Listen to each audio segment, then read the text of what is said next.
Motivation, planering, disciplin. Det är 3 ingredienser som kommer att hjälpa er hela vägen. Men kom ihåg att motivation, det är en lyxvara.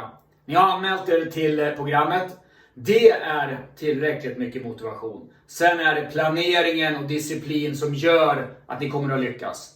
Se till att planera era dagar ordentligt. Är planeringen 100%, ja då är det lättare att utföra det. Och sen är det bara att koppla på disciplinen och verkligen göra det som ni har planerat. Vi hjälper till med en stor del av planeringen eftersom ni vet exakt vad ni ska äta. Ni vet exakt hur ni ska träna och ni vet vad ni ska göra vilken dag. Men när ni gör det på dygnet, ja det är upp till er utifrån er livssituation.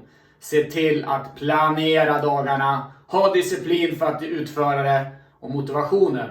Den finns ju där i bakgrunden, men ni kommer inte att vara motiverade att genomföra varje pass. Ni kommer inte att vara motiverade till varje powerwalk. Och ni kommer nog troligtvis heller inte att vara motiverade varje gång ni ställer er och lagar mat.